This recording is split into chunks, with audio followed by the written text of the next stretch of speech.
له ما سره یو کتاب شته تفسیر الجواهر په نامه، هغه د پروت ته 14 جلده ده. علامه طنطاوي جوهري یو مصری عالم د هغه لیکلی ده.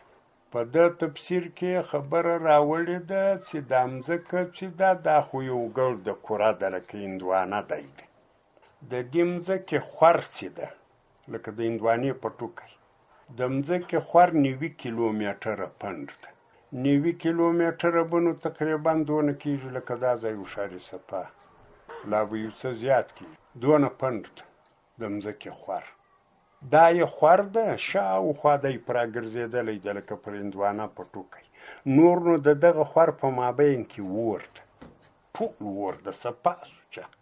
او دغه اور داسې اور هم نه ده لکه دا زموږ اور. دا زموږ اور چې موږ یې بلوو شیان په پخوو، دا 100 درجې حرارت تودوالی لري.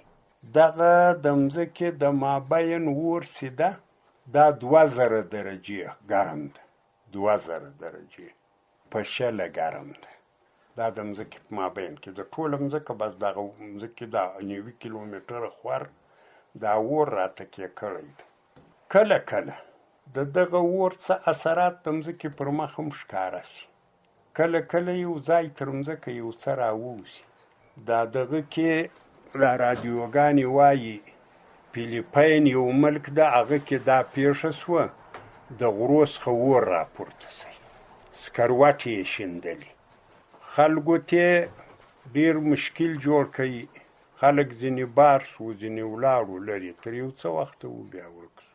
او دا چم ډیر کیږي، خو اکثره وختونه دغه اور چې راپورته کیږي دا په دریابو کې راپورته کیږي. د مځکې مخ خو اکثره دریاب ده، دریابو کې راپورته سي دا اور.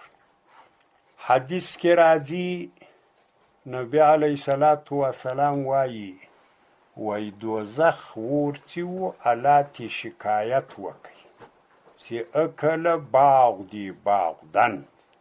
دوزخ ول زه دلته سره تنګ سوم، بازو حصې مې بازي حصې وخوړې، تنګ سوم.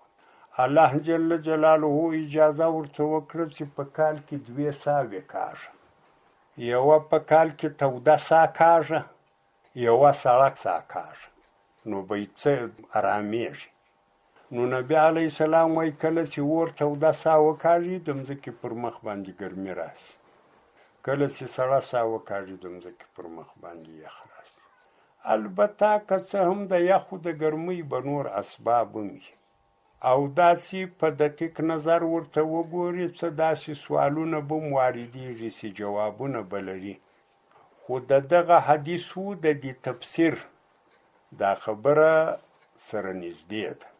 دا تفسیر والا وروسته ویلي دي چې مځکه پر داسې اور راګرځېدلې ده چې دا 2000 درجې ګرم ده، دا په مابین کې ده. او د تفسیر والا ویلي دي چې زه دا نسم ویلی چې دا به دوزخ وي. که دوزخ نه وي نو د دوزخ یو برخه خو ده، ځکه دوزخ چې بیا جوړیږي ټول سره دا ګرمي ټوله سره یو ځای کېږي. لمر کره هم الله دوزخ ته اچي. لمر چې بیا ساینسدانانو اندازه کړی ده د لمر دا سطحه دا خور دا 6000 درجې ګرم ده، او د لمر دننه چې ورننوځي هغه 15000 درجې ګرم ده. نو دا ګرمۍ چې ټولې سره یو ځای شي 2000 دا ده، 15 هغه د 6 هغه د دا چې ټول سره یو ځای شي. نو هغه حدیث کې راځي نبی علیه الصلاة والسلام وایي د دوزخ اور چې د داستی د اور په 80 واره ګرم ده، نو تقریبا دغه انداز ته رسېږي. نو کېدلی شي چې دا د مځکې په مابین کې چې کومه حصه ده دا یوه برخه وي د دوزخ. لمر یوه ګرمه کره ده دا یم برخه وي. کېدلی شي چې دوزخ بل ځای موجود لري.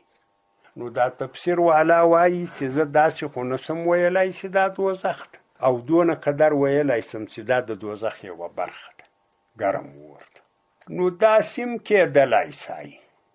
دې مفسر هم ویلي دي، هغه تفسیر کبیر هم ویلي دي، دا خازن د دې هم ویلي دي چې دوزخ په مځکه کې ده، جنت په اسمان کې ده. داسې هم کېدلی شي چې په خپله دغه دوزخ کې دا مځکه چې پر غوړېدلې ده داسې هم کېدلی شي چې دا یې دروازه وي یو لارې دوزخ نور بل ځای لکه په اسمان کې چې د جنت دروازه ده. یو تجربه د ساینس هم سوې ده د شوروي اتحاد په وخت کې هغو یو ځای کار شروع کوي چې د مځکه کې برمه ووهي ډېره یې لاندې کړي نو هغه چې تر یو اندازې پورې ولاړه بیا به ګرمېده ګرمي یې زیاتېده حتی تر دې اندازې ورسېده چې ډېره یې ټیټه کړه هغه ویلېده زیاتې کښته نه تله دا اوسپنه ویلېده. نو له دې څخه هم په مشاهده دا معلومه ده چې د مځکې نسج د دا اور ده.